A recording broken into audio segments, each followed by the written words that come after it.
listening to Skeptoid. I'm Brian Dunning from Skeptoid.com. Listener feedback, denial, and aliens. Time once again for a trip to the mailbox and hear what you, the listeners, have had to say. This is a great one today because I got some good, thoughtful feedback to offset the inevitable crazy feedback. So get out your letter opener and let's get to work. We'll start with my use of the word denier that I applied to those who reject anthropogenic global warming in my episode on the urban legend that scientists in the 1970s predicted a coming ice age. People of all stripes listen to Skeptoid, all across the political spectrum, so I got plenty of complaints for using this negative word. Here's one representative email from listener Brad Tittle. Any skeptic that uses the term denier is committing the first most fundamental fallacy, ad hominem. Anyone calling me a denier who won't spend 2 or 3 hours discussing temperature, enthalpy, water vapor, psychrotropic charts, and heat balances is not a skeptic. They are propagandists. Well, that's not what an ad hominem argument is, but let's stick to the point. 3 times in the episode I used the term denier to refer to people who don't believe in global warming. In an early draft, I actually spent time discussing my reasoning for using this term, but had to cut it out for length. So I went rogue and just threw the term out there as needed. The result was predictable. People were upset at being called deniers. They said I was being political, that I should be above name-calling, that it was inflammatory and gratuitous, that I'm a liberal extremist trying to insult and belittle those who don't agree with my socialist anti-corporate agenda. All of those phrases were actually used in the feedback I received. Here's what I said to one guy on Twitter who was in the minority by giving measured, intelligent, non-insane feedback. He argued I was being partisan. I asked him if it would have been partisan if I'd said vaccine denier, evolution denier, HIV denier. These are all other hard-proven sciences that plenty of people disagree with passionately. The fact is that the term does apply to them. It is an accurate term. It's not an insult. Denying is exactly what they're doing. They hate it when the term is applied to them, yet they have no problem when it's applied to deniers of other things. Denying is exactly what the global warming deniers are doing. I didn't use a less inflammatory word because the shoe fits. We don't say people who accept that 2 + 2 = 4 are being unskeptical and closed-minded. And we don't describe the 2 + 2 = 5 crowd as skeptically considering an alternate explanation. We say they're wrong. We correctly say they are denying a hard science fact, because they are. That's not an insult. It's not unskeptical, and it's certainly not partisan politics. I am a psychic denier. I am also a ghost denier. Hold up something that's actually false, and I'm proud to be called a denier. I am happy for a spade to be called a spade, and the conversation is better for the incisive honesty. If I ever need to be coddled with a more friendly term than ghost denier, then maybe I should reconsider whether I actually deny them. Okay, on to other things. Recently, I did an episode laying out the case for why I believe a musical alien culture is likely to use the same musical scale we do. And as part of my argument, I discussed the work done by Pythagoras.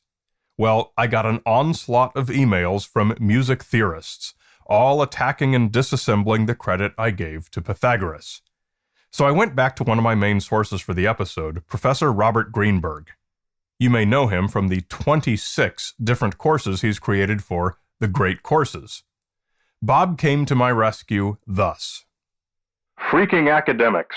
Yes, if you had heard the greatly expanded explanation of tuning systems in my Fundamentals course, you would have heard me cover my derriere by saying that the person we today call Pythagoras was actually a corporate entity, like saying Ford as in Henry Ford, Ford Motor Cars, consisting of both Pythagoras himself and generations of followers. What these Pythagoreans came up with was a 7-pitch diatonic collection, which is generally referred to as the Pythagorean scale. While the Chinese managed to come up with a 12-pitch construct in antiquity, European theorists did not create a similar construct until the Renaissance. FYI, you said nothing wrong.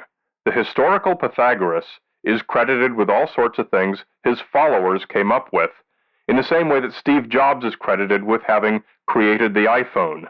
A movie director is credited with having made a movie, and Al Gore with having invented the internet. I've learned the hard way that there are trolls everywhere, waiting to jump on anything they may perceive as a mistake. So scratch out wherever I said Pythagoras and write in Pythagoreans, and pedants are satisfied. Brazilian listener Walter Spielkamp offered some additional information on 2 Brazilian men who committed suicide in the episode On the Lead Masks of Ventum Hill. Mysterious only because the men had brought with them some crudely made lead eye shields, for no obvious reason. One thing you must bear in mind is why those men decided to climb that hilltop on that tragic night. They were followers of Allan Kardec, a French philosopher of the 19th century that studied the aspects of the spiritual world, communication with the spiritual world, and the spiritual essence of the human being. This philosophy has an enormous acceptance in Brazil, and it is a mainstream religious manifestation here. Back then, people were more concerned with the pursuit of scientific proof of the existence of the spiritual world. This is what they were doing there. They were trying to obtain material proof of the existence of the spirits. This is a very nice additional layer of insight, and my thanks go to Walter. Here's another valuable addition to another episode from Chandra Deeds Joiello. I'm a huge fan of your podcast and really enjoyed the recent episodes on the unsung women of science. I just wanted to add something to your piece on Alice Hamilton. While you mentioned that Inga Lehman has an award named after her, the American Industrial Hygiene Association has an Alice Hamilton Award, given out every year to a woman who has made significant contributions in the field of industrial hygiene and workplace safety. It's one of our 5 most prestigious awards. She's considered a true hero in our profession and is a role model to all of us women in the field. I really appreciate you bringing attention to her and the other women of science. You may remember one of the things I said in that episode was that an entire book could easily be written on each of these women, and I regretted having to cut each one down to a few sentences. Thanks, Chandra, for giving Alice the extra recognition. Here's a thought from listener Addie from the UK. I've just been re-listening to all Skeptoid episodes from the beginning. Although I really love the show, I'm getting a little depressed about how it seems most of humanity is a little stupid. Could you do a piece to show that humanity is generally pretty great, despite the number of Bigfoot hunters, UFO abductees, conspiracy believers, etc.? Anyway, please keep up the good work. Addie, I completely understand where you're coming from. Over 500 episodes, and every one of them makes me want to pound my face on my desk. Why do people insist on believing this? It's usually something so far out there. But we've talked about this specific question. They're not stupid. They're just like you and I, but their life experiences have included different inputs from ours. They're interpreting the world the same way you and I do, but getting different results because their database of experience is different. But the one thing we can all do, regardless of our life experiences, is to learn the errors that color all of our interpretations. So it wouldn't be a case of saying, hey, humanity is still pretty great despite all of these weirdos. It's more like, hey, being human is a pretty complicated thing. And I think that's the one lesson we can all take home from the entire body of Skeptoid episodes as a whole. Let's head west across the Pacific to an underwater formation of rocks off the coast of Japan that a small number of people have interpreted as a man-made city they call the Japanese Atlantis. Parker from Indiana writes, I really want to understand your skeptical viewpoint here, but despite the obvious fact that these are formations of sandstone near tectonic hotspots, they really display characteristics that seem man-made. I don't understand how such corridors, stairways, and perpendicular walls could form naturally, with such an incredible number of right angles. The regularity of this site goes far beyond anything I've ever seen resulting from layers of slate fracturing due to tectonics. Please explain why the artificial hypothesis has become the subject of your ridicule. Folks, as a rule, I don't ridicule things, and I certainly didn't ridicule anyone in this episode, so please don't claim that I did. All I can say is go back and listen again. All of these questions were answered comprehensively in the episode. Sometimes, people hear only what they want to disagree with.